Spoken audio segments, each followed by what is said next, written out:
Hi friends, welcome to our channel Bhavani real life facts. ఈరోజు video aloo paratha రెసిపీని చూపించబోతున్నాను. చూస్తారు కదా, ఇక్కడ పరోటాలు అనేవి పొరలుగా ఎంత చక్కగా ఉన్నాయో. మీరు కూడా ఇంతే ఈజీగా ఇలాగే పొరలుగా చేసేలాగా ఇక్కడ టిప్స్ అండ్ ట్రిక్స్తో మీకు ఈ వీడియో అనేది చెప్పబోతున్నాను. సో లేట్ చేయకుండా రెసిపీ చూసేద్దాం. ఇప్పుడు ఒక మిక్సీ జార్ తీసుకుని అందులోని 6 వరకు కూడా పచ్చిమిర్చీలను వేసుకోవాలి. అలాగే 2 ఇంచీల అల్లం ముక్కను తీసుకుని అందులో వేసుకోవాలి. 7 వరకు వెల్లుల్లి రెమ్మలను వేసుకోవాలి. కొంచెం తొక్క తీసేసి వేసుకోండి. 1/2 టీ స్పూన్ సోంపుని యాడ్ చేసుకోవాలి.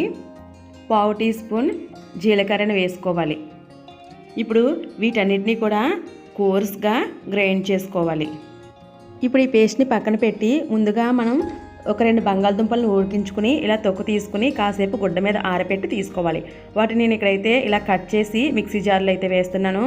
ఒకవేళ మీ దగ్గర క్యారెట్ తురిమీద ఉంటే దానిలో తురిమినా కూడా సరిపోతుంది. నేనైతే ఇక్కడ పని తొందరగా అవ్వడం కోసమని చెప్పి ఇలా మిక్సీ జార్లో వేసి గ్రైండ్ చేసేసాను. ఇప్పుడు ఆ పేస్ట్ని అయితే ఇందులో వేస్తున్నాను. ఇప్పుడు ఇందులోని 1 టీ స్పూన్ కారం వేసుకోవాలండి. అలాగే 1/2 టీ స్పూన్ పసుపు, 1 టీ స్పూన్ ధనియాల పౌడర్, 1/2 టీ స్పూన్ వేయించిన జీలకర్ర పొడి, 1/2 టీ స్పూన్ చాట్ మసాలా, సరిపడినంత salt, 1/2 teaspoon garam masala powder వేసుకోవాలి. ఇక్కడ నేను కొత్తిమీర, కరివేపాకు చిన్న ముక్కలుగా కట్ చేసుకుని పెట్టుకున్నాను. దాన్ని కూడా అందులో వేసేసాను. ఇప్పుడు ముందుగా మనం రెడీ చేసి పెట్టుకున్న పేస్ట్ని కూడా ఇందులో వేసుకోవాలి. అలాగే 2 టీ స్పూన్స్ వరకు కూడా శనగపిండిని తీసుకోవాలి. ఒక 2 టీ స్పూన్స్ వరకు నిమ్మరసాన్ని యాడ్ చేసుకోవాలి.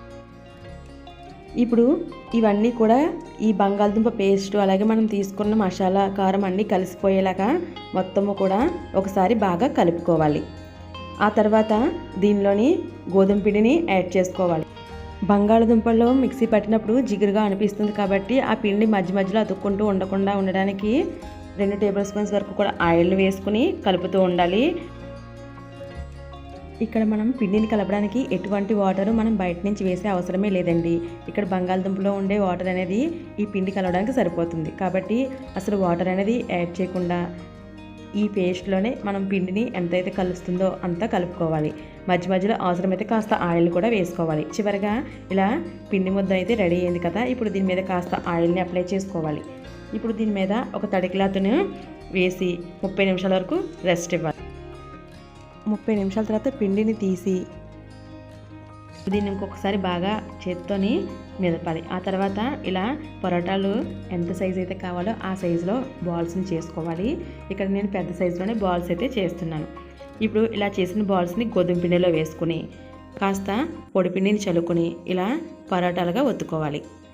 ఇప్పుడు మనం స్టార్టింగ్లో చేసినప్పుడు దీనిపైన పొడిపిండిని చల్లుకుంటూ వీలైనంత పెద్ద పరోటాగా ఒత్తుకోవాలి. ఎంత పెద్దగా అయితే ఇది వస్తుందో అంత పెద్దగా పలుచగా ఒత్తుకొని ఆ తర్వాత కాస్త ఆయిల్ని అప్లై చేయాలి. ఇప్పుడు దాని మీద కాస్త పొడిపిండిని చల్లాలి.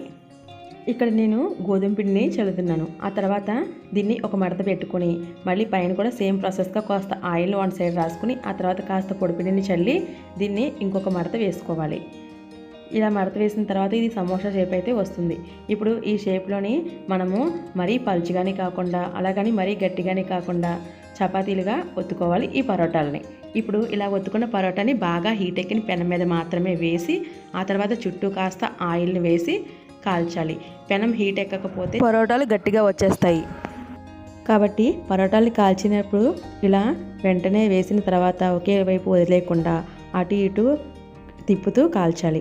ఎప్పుడైతే మనం అటు ఇటు తిప్పుతూ కాల్చుతామో ఈ పరోటా అన్ని వైపుల నుంచి వేడెక్కుతూ లోపల పొరలన్నీ విడుచుకునేలా చేస్తుంది. అప్పుడు పొరలు అనేవి బాగా విచ్చుకుంటాయి.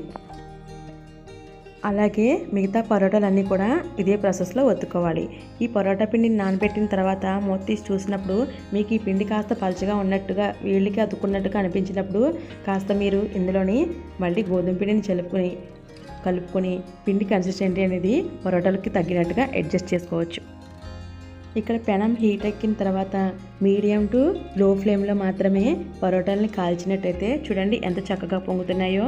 అలాగే మనం సమోసా షేప్ ఒక పక్కకు చేసాం కదా, ఆ పక్కనే చూసారు కదా, ఇక్కడ ఇలా చూసినట్టయితే ఈ సమోసాల షేప్లో ఉన్న సైడ్న మనకి ఈ పరోటాలు అనేవి ఇలా చూస్తుంటే చూడండి ఎంత పొరలు పొరలుగా విచ్చుకున్నాయో. ఇలా మనము ఎప్పుడైతే లో టు మీడియం ఫ్లేమ్లో పరోటాలని కాల్చుతామో అవి అంత చక్కగా కుక్ అవుతూనే ఇలా పొరలు పొరలుగా విచ్చుకుంటాయి.